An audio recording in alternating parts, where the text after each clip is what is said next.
A warm welcome to Lead to Exceed. I cannot believe that we are in the 8th episode on the topic of trust. If you haven't seen all 7 episodes, please check them out. There's so much to learn and reflect on. My name is Henry Bai and I'm your host. As I mentioned in my previous chat, research has established clear behaviors that leaders who are trusted adopt. During our last 2 chats, part 1 and 2 of our How to Behave to be Trusted, we have dealt with 4 key behaviors. These are forthrightness, transparency, demonstrating respect, and keeping commitments. Do take some time to listen to those 2 chats. In this chat, we are dealing with 2 more behaviors: the practice of accountability and getting better. What role do these play in building trust?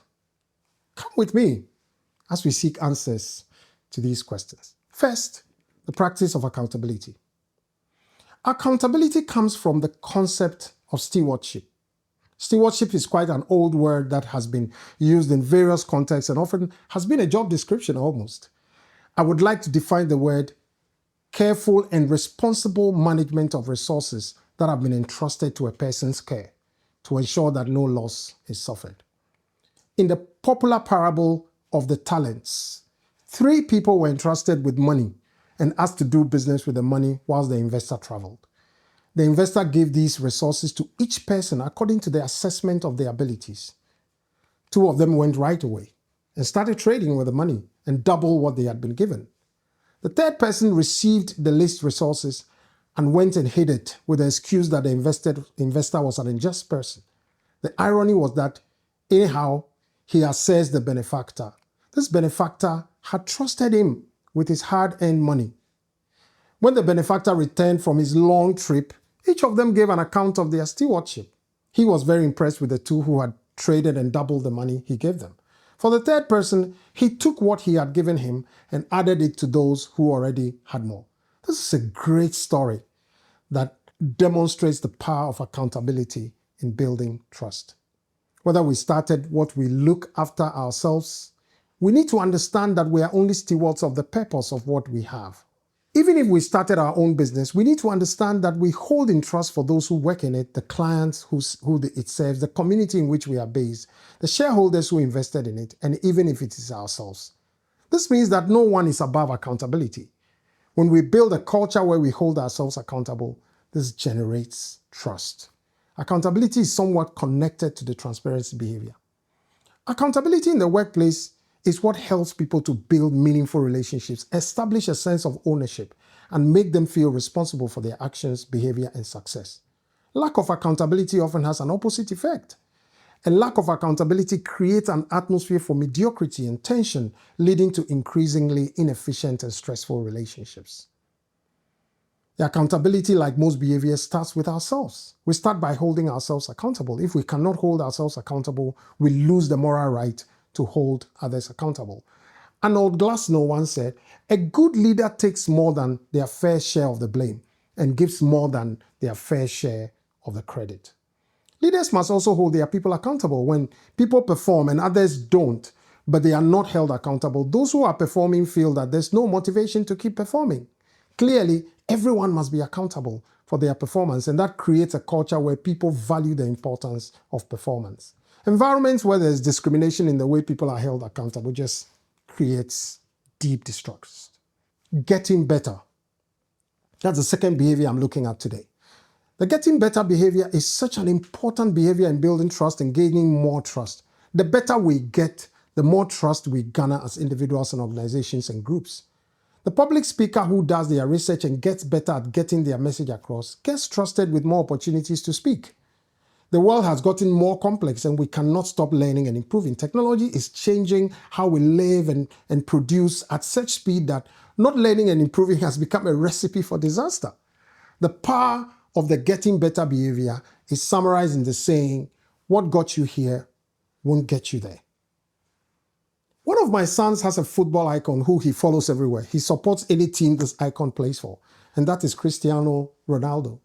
Cristiano Ronaldo is among the top 5 soccer players who has played more than 1,000 official games. He's inching on 1,300 games by now, and he's still playing. Of the top 5, 4 are goalkeepers, And among the top 10, he is the only forward to have chalked that success.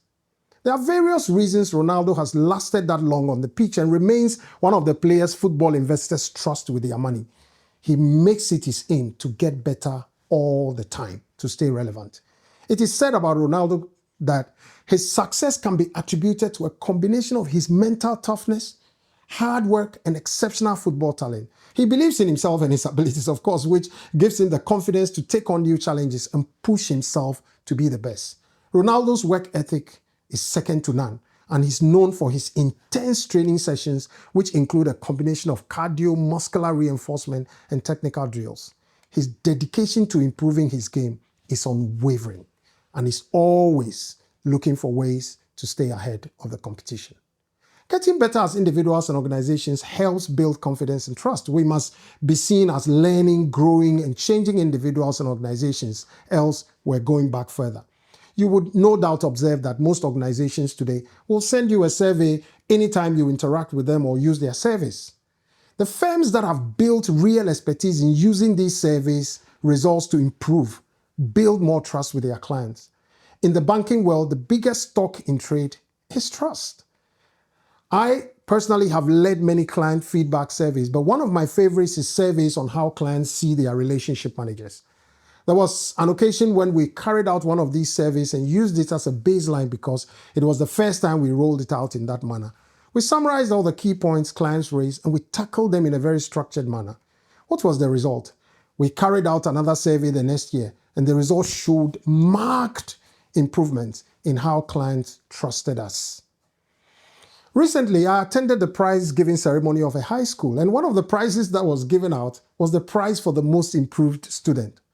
This prize was not for the top student of the class, but it was an acknowledgement that the student has kept faith with the expectations of improvement. Having been a leader for decades, one of the most rewarding experiences of my leadership experience is when someone who is struggling with their performance makes genuine efforts and turn it around. The process will typically, of course, begin with feedback.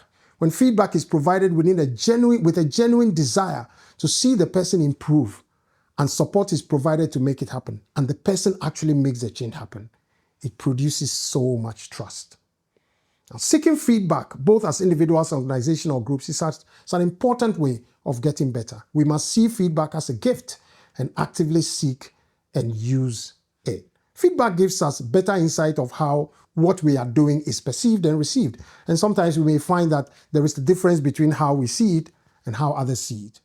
Acting on feedback and seeking more feedback builds trust and makes us grow and get better. The other important means of getting better is learning from our mistakes. In our daily lives and in our groups and organizations, we make mistakes, every one of us. The biggest missed opportunity is not learning from these mistakes. The lessons our mistakes teach us are far more permanent than the ones we learn from a book. Organizations and families must be deliberate at creating an atmosphere where people can make mistakes and use them as opportunities to learn rather than just suffer consequences. The kind of environment does not just happen. It is created, and that has to be intentional.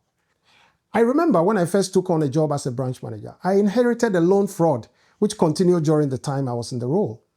When we discovered it was a fraudulent scheme, we discovered the modus operandi and learned so many lessons. Little did I know that the money we lost then was an investment in my learning, because later on, I took on a job that was responsible for lending, and every single lesson came to life. Guess what? We did not suffer any fraud of that nature whilst I was in that job. Alvin Toffler says, the illiterate of the 21st century will not be those who cannot read and write, but those who cannot learn, unlearn, and relearn. Let us build trust by getting better. Getting better means continuous learning, obtaining and making good use of feedback, and learning from our mistakes. Watch out for our next in the series on trust, where we will be dealing with more trust behaviors. And remember to send us any questions you would like answered or any reflections you might have. And don't forget to like, comment, share, and subscribe to the channel. Also hit the notification or bell button so that you'll be the first to know when we share new content. As always, I'm Henry Bai on the Lead to Exceed chat. See you soon.